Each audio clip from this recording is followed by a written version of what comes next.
Hello? Hello? Listen. Oh, the other side.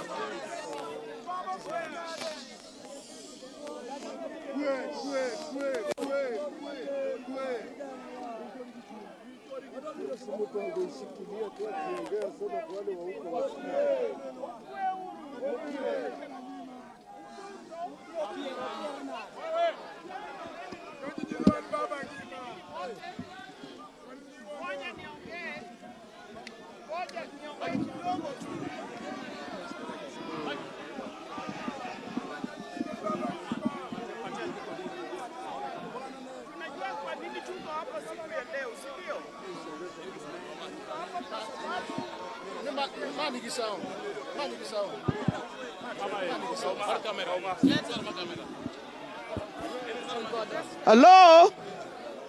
Hebu tutulie kidogo niseme kidogo tu.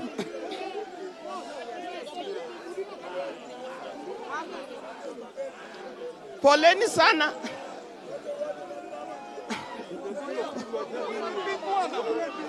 Wange.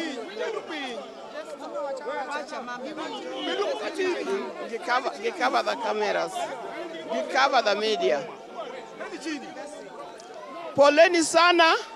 Najua nyinyi wote mmeshtuka kwa yale metokea. Hatukutegemea ingekuwa hivi, lakini imeshafanyika. Kwa hivyo mtulie na mimi na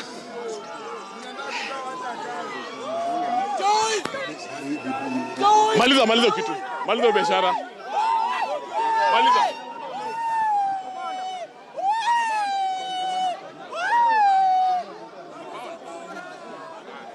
Sasa kila mmoja asalie hapo. Kila mmoja asalie hapo.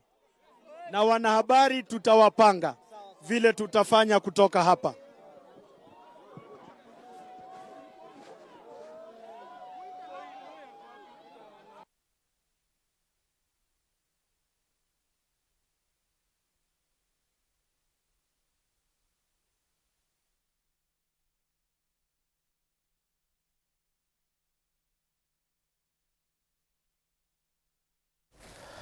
Well, those are live images from the residency of the late Raila Odinga. Mama Ida Odinga was addressing the media, but it seems as though the mourners are not giving her time to address the media. We will be keeping an eye to what Mama Ida Odinga says.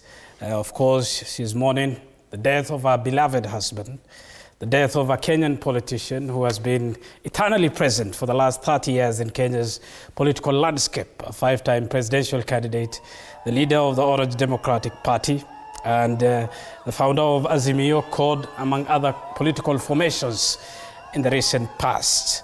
Odinga sought the presidency first in 1997, 2007, 2013, and 17, and 2022.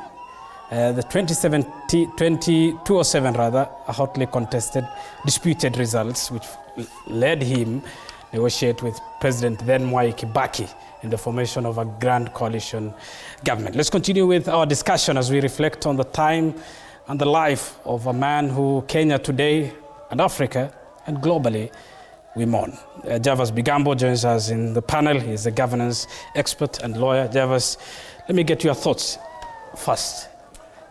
I appreciate joining you at this moment of grief as we reflect on the life of our beloved departed, Honorable Raila Odinga. This moment of grief weighs heavily upon all of us, particularly as a country, not just because he's a former Prime Minister, but because of the weight that he carries in Kenya's politics and its democratic journey, and the significance that he has contributed on various scores, political, governance, democratic, and the unyielding faith that he has perpetually had in the country that Kenya is, our democracy, and being very desirous of a stable and progressive country. And so we can see that the ambition and the effort and the struggles of one man has had a very critical historical effect on Kenya And that's one thing that is going to remain with us for a very long time to come. And as we look at all this, we also appreciate that there are those who've differed with him ideologically. But in a time of mourning such as this, I think I've nearly been moved to tears by what I've observed online. Things, for instance, not just so long ago, we saw when Beatrice Elachi lost her son, she came under ridiculous attack online by the so-called partly Gen Zs, etc. Today, if you scan online, you see there are people who are celebrating Raila Odinga's death. I think we must not be so politically motivated that we become dehumanized by our passions and persuasions. And so at this time, I think it is time to share and express our condolences, share the memory of Raila Odinga, express our condolences to his family, and particularly those leaders that he has worked closely with. And it's also, of course, inevitably a time for Kenyans to reimagine the new political journey that now awaits, because his death unavoidably is a whirlwind in our politics. Thank you so much, Javas Bigambo. And let's continue taking in messages of condolence from different leaders. And now we do have David Murathe on phone. Bwana Murathe has served as Jubilee Party Vice Chairperson and now joins us online. Bwana Murathe, good afternoon. Karibu sana. Kindly give us your message of condolences following the death of Raila Odinga. Good afternoon. I must say I'm totally